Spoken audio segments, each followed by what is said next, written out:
পরমব্রতর ছেলের জন্মদিনে বিশেষ অতিথি মুখ্যমন্ত্রী খুদেকে কি দিলেন উপহারে। দেখতে দেখতে ৬ মাস পূর্ণ হয়ে গেল পরমব্রত চট্টোপাধ্যায় এবং পিয়া চক্রবর্তীর একমাত্র পুত্র সন্তান নিশাদের। ১ জুন পুত্রের জন্ম দেন পিয়া। কিছুদিন আগেই ছেলের ৬ মাস পূরণ হওয়ার কথা জানিয়েছিলেন তিনি।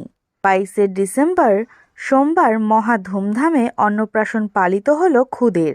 বিশেষ অতিথিদের তালিকায় ছিলেন মুখ্যমন্ত্রী মমতা বন্দ্যোপাধ্যায়ও।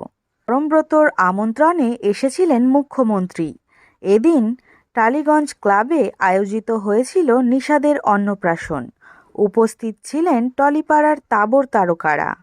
রাজনৈতিক জগতের একাধিক ব্যক্তিত্বরা উপস্থিত হয়েছিলেন ওই দিন। পরমব্রত প্রিয়ার অনুষ্ঠান রক্ষা করতে হাজির হয়েছিলেন মমতা বন্দ্যোপাধ্যায়। বিশ্ব বাংলার একটি বিশেষ উপহার নিশাদকে দিয়েছিলেন মমতা।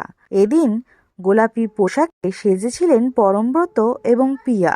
আমন্ত্রিতদের মধ্যে উপস্থিত ছিলেন মুনমুন সেন, কাঞ্চন মল্লিক, জুন মালিয়া, কোয়েল মল্লিক, আবির চট্টোপাধ্যায়, দেব, শুভশ্রী গঙ্গোপাধ্যায়। কি ছিল মেনুও ছিল বাঙালিয়ানায় মোড়া।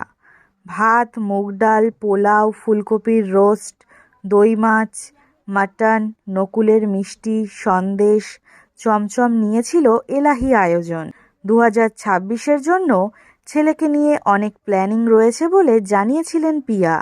ছেলেকে খেতে শেখানো, বসতে শেখানো, হামা দিতে শেখানো, পা পেলে হাঁটতে শেখানো, সবটাই তার প্ল্যানিংয়ে রয়েছে বলে জানান প্রিয়া।